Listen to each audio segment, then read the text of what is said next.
I'm Marcus Richardson. And I'm Nathan Hicken. And we just finished recording the last episode of the Scrambled Gallery, an experiment with a non-linear narrative. How did it go for you? That was delightful. I really loved that. Seeing all the different scenes, it had the perfect amount of, I don't know what's going on, right until the very end where the pieces kind of click together. And I like the order that I picked. I think that was great, personally. Yeah, it's really interesting whenever you do a non-linear thing like this, because the way people will find them will very much affect it. And I kind of just decided to let it be up in the air, but I thought the most interesting part of that was the fact that you left the conversation, the two halves, to be at the very end. Because I was hoping that it would be like, oh, this is one conversation of the same person, and this is one conversation from the same person, and have that be the aha, they're twins. But instead, you went to the playground before that, and that's the one that's most explicit about the twins. Or triplets, which is wild. Yes, this was partially, like, that basically was the core of this exhibit. I'll say that partially this exhibit was inspired by Her Story, the video game. Oh, yeah. Which, have you played that, Nathan? I have not played it, but I know of it, yeah. Oh, well, I probably shouldn't spoil it for people on the podcast. So I won't say what aspect of it inspired this, besides the fact that it is any order that you watch these video clips in. So that wasn't one inspiration.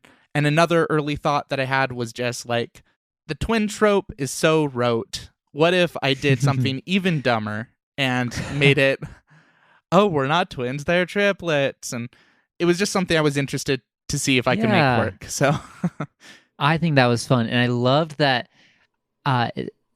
there's details about each triplet that was different enough, but not enough that I would notice until I was looking for differences. Right. Yeah, and that's exactly how I wanted it to be. Also, I feel like it'd be a little bit harder to do something like this if you were like interacting with characters, because then I need to have a good reason of like, why did one person go away and another person replace them in the middle of this story? So yeah, this was a way to play with, like, you see the same person twice and realize it's not the same person. Yeah, and I like that a lot. Again, that's something that I could have possibly brute forced if I could interrogate them, but it's a lot more satisfying being able to pick up the tiny details instead. I gotta say, I'm happy that I included the little fetch quest side quest. Yes, because it was fun seeing you in a rush be like, oh my gosh, I know where they all go, basically. Realizing that was one of my favorite aha moments of this exhibit. The meta aha. Another thing that I could only really do if there was kind of this like back in and out of the museum thing, like if you were solidly in a world, that kind of thing wouldn't really make much sense. So I could be a little more gamey with it. Yeah.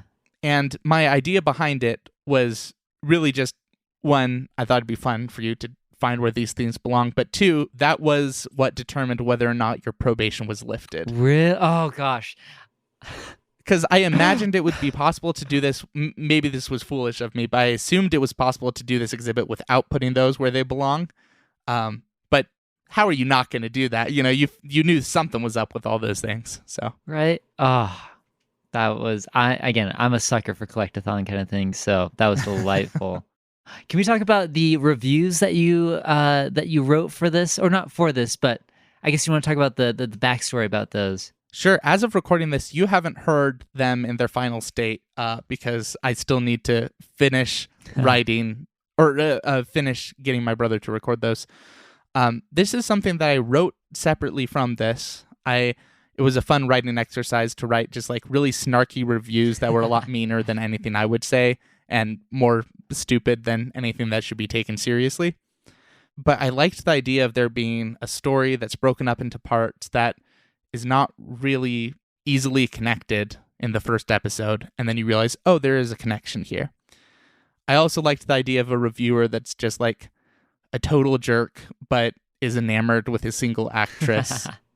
And I also liked the idea of him being not even completely aware of the swap. So it's like he's justifying really bad acting and being like, but she's so great. Like, so, off night. Off night. Yeah, exactly. So that's kind of just a little side thing. He's not really important to the main plot, but I thought that this was a nice pairing between that idea and the podcast. Yeah, I love the reviews. I think they're delightful. The voice is incredible. So Jared's really good at this snooty voice. He's been doing it for a while. I love it. I love it. But yeah, what do you think about like the plot here? Ooh, I thought it was fun. I was surprised that it wasn't all in Korea, and about again how far spread it was. But going all the way back to playground days was wild. So I really enjoyed it. I think again a fun twist on the twin trope, alas, but I think it makes sense. I mean, yeah. Good. I thought it was a lot of fun. The person who is behind in the hallway in the loft, I assume that's just a friend that Gemma met in Korea. Yeah, I think that in an earlier draft I had a name for that character and even a mention of that character in the things. Maybe I should have kept that in, but the idea was that was like a friend of Gemma's that would give her a place to live like across the hall. And the idea was it was just someone who knew Gemma. Yeah. And I am correct that Maruna is the brown hair? Yeah, that's right. Okay, cool. What do you have an idea of what happens next? Does Gemma get caught? That's another thing that I think that I cut. I was like, oh, there's one more painting that you get to see after you do it all. Instead, I just had all of them merged together. My thinking is Gemma does not get away with this. Like, it is pretty bad. It's pretty bad to kill someone, even if it's an accident. I think that Joanna would not go along with trying to protect her. Okay. But I like to imagine that Reese figures out this whole twin stuff and actually does maybe start dating Joanna. Not that it super matters, but I imagine that's a possibility. Yeah. Oh, also I liked the mechanic that I couldn't interact with a lot of the stuff in the each portrait, because that meant that I couldn't dig through the body, dig through the clothes of the dead person and figure out that, oh, that's Georgia. She would probably have her passport and her driver's license on there. That's really clever. Yeah, part of the reason of doing that, you can't look in everything, was that I could be a lot more tight-fisted about information. Dang. I enjoyed seeing you put this together. I also enjoyed seeing what you picked next and seeing how it affected the story. I think that that's really fun in nonlinear stuff, is it's like you really do make the story feel different depending on where you go. Yeah. I don't know if I would do something exactly like this again, because I think that part of the charm of a lot of our mysteries is the interrogation and interaction. And the little bit more feeling like you're a part of it, like that's something I think that we do differently than other mystery stories, which is we just throw you in the shoes of a character that may or may not be connected to the whole thing. Yeah. So it's fun to play with the format though. So yeah, I definitely feel like it was an experiment. But also I think I told you this off mic, a lot more difficult for me to work on this than other things. I think partially because I sort of got stuck with it, just like because it's kind of interconnected, and I had to write dialogue, and I couldn't just say like, well, this will be improvised based on what Nathan asked, which is sometimes the direction I go for certain characters. So it was very much like, I need to know the end from the beginning. I need to know this whole thing.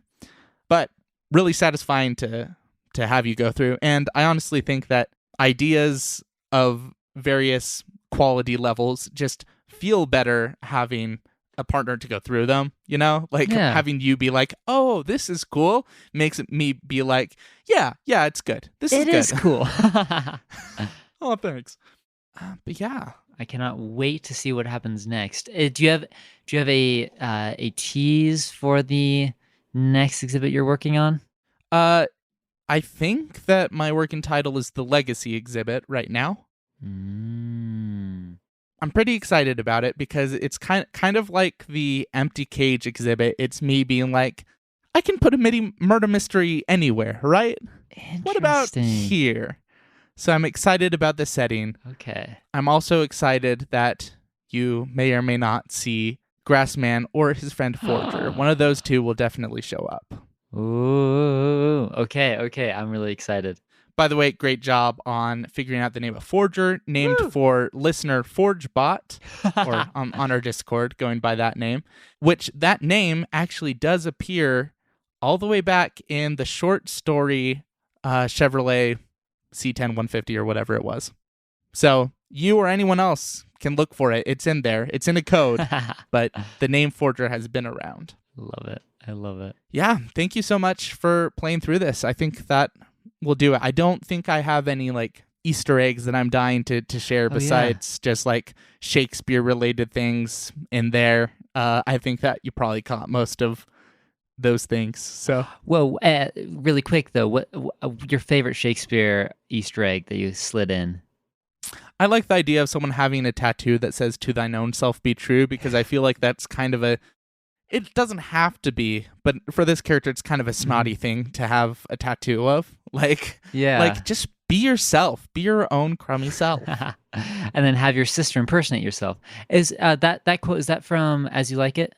No, "To thine own self be true" is from Hamlet. It's from Hamlet?